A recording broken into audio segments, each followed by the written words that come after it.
Hi friends, welcome to our channel. இப்போ நம்ம நாகர்கோவில் எடுத்து வல்லன்குமாரன் விளை மெயின் ரோடு என்ன பார்க்கிங்களா? இந்த மெயின் ரோட்லேருந்து என்ன பார்க்கிங்களா? இந்த மெயின் ரோட்டில் என்ன ஒரு சப் ரோடு போக பாருங்க. இந்த சப் ரோட்டில் 200 மீட்டரில் ஒரு அழகான 7.5 சென்ட், அதாவது நல்ல பாத வசதியில் குடியிருப்புகளுக்கு மத்தியில் ஒரு 7.5 சென்ட் என்ன பார்க்கிங்களா? நல்ல ஃப்ரண்டேஜில் சதுரமான இடம், குறைந்த விலையில் விற்பனை கொண்டு வந்திருக்கு. இந்த இடம் தான் நான் பார்க்கிங்களா? இந்த இடம் தான். இந்த இடத்துக்கு செல்லர் கேட்குற ரேட்டு ஒரு சென்ட்டுக்கு 13 லட்ச ரூபா கேட்காங்க.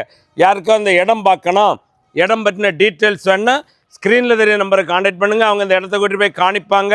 இந்த இடம் உங்களுக்கு பிடிச்சிருக்கு, ரேட்டு கொஞ்சம் கம்மி பண்ணி பேசி முடிச்சு முடிச்சு தருவாங்க. அதாவது வல்லன்குமாரன் மெயின் ரோடு பக்கம் மிக குறைந்த விலைன்னு இந்த இடம் தான். இதை விட குறைந்த இடம் இந்த ஏரியாவில் இடமே இல்லை. அப்படி ஒரு அழகான சூப்பரான இடம், வீடு போடறதுக்கு அருமையான இடம். கிழக்க பார்த்த வீட்டுமனை. நிறைய பேர் கிழக்கு வடக்கு கேட்காங்க, இது கிழக்கு பார்த்த வீட்டுமனை. இதுவரை நம்ம சேனல் சப்ஸ்கிரைப் பண்ணாதவங்க சப்ஸ்கிரைப் பண்ணிங்க. இந்த வீடியோ பிடிச்சிருந்தா மறக்காம லைக் பண்ணுங்கள். Okay, thank you.